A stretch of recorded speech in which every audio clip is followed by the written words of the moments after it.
আমরা একটা এক্সিকিউশন কেসে আইছি। এটা হলো আপনার 2020-তে একটা ল্যান্ড অ্যাকুইজিশন কেসের অ্যাওয়ার্ড হয়। হ্যাঁ, তারপর গভর্নমেন্ট এলএ কালেক্টর সেটার অ্যাওয়ার্ডের টাকা যে ডিক্রি হোল্ডার ওনাকে দেয় নাই, না দেওয়ার কারণে আবার এক্সিকিউশন ফাইল হয় 2021-এ।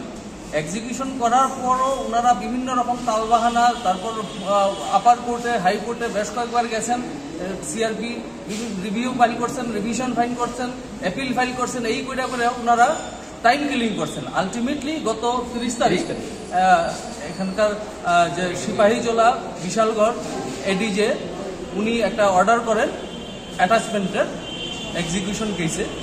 আজকে এখানে যে ল্যান্ড অ্যাকুইজিশন কালেক্টর ওনার অফিস এবং আনুষঙ্গিক যা কিছু আছে সবগুলি সিজ করা হইতেছে এবং অ্যাটাচ করা হইতেছে আমাদের যে বিশালগড় সিপাহীজলা ডিস্ট্রিক্টের যে অ্যাডিশনাল ডিস্ট্রিক্ট জাজ ওনার অর্ডার মূলে আজকে এগুলি সব অ্যাটাচমেন্ট করা হইতেছে। ডিক্রি হোল্ডার ওনার প্রেজেন্সে যে কোর্টের বিলিফ ওনারা এগুলি অ্যাটাচমেন্ট করছে না।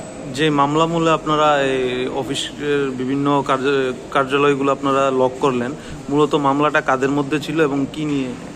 এটা মামলাটা ছিল অনিল প্ল্যান্টেশন প্রাইভেট লিমিটেড। ওনারা মামলা করেছেন, ওনাদের ল্যান্ডটা অ্যাকোয়ার করেছিলেন সেটা গভর্নমেন্ট থেকে। আলটিমেটলি যে ল্যান্ড অ্যাকুইজিশন কালেক্টর উনি পেমেন্টটা করার কথা, পেমেন্ট করার দায়িত্ব ওনার। আর যে রিকোয়ারিং ডিপার্টমেন্ট, সেটা রিকোয়ারিং ডিপার্টমেন্ট থেকে উনি কিভাবে কালেক্ট করবেন সেটা ওনাদের ব্যাপার, সেটা দেখতে যাব না। আমরা জানি যে ল্যান্ড অ্যাকুইজিশন কালেক্টর আমাদেরকে পেমেন্ট করবে, মানে ডিক্রি হোল্ডারকে পেমেন্ট করবে, সেটা উনি করেননি। তো অনিল প্ল্যান্টেশন প্রাইভেট লিমিটেডকে যেহেতু পেমেন্ট করা হয়নি, সেই কারণে আজকে এই অ্যাটাচমেন্টটা চলছে।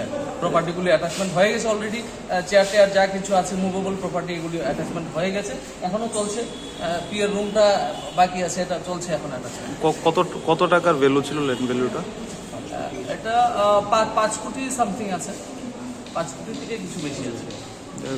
কোন এডিএম এর ইয়ে করলেন আপনারা? কোন এডিএম এর রুমটা করলেন? এখানে ল্যান্ড অ্যাকুইজিশন কালেক্টর এক্সিনি আছে। কোন ডিস্ট্রিক্ট? সিপাহীজলা ডিস্ট্রিক্ট।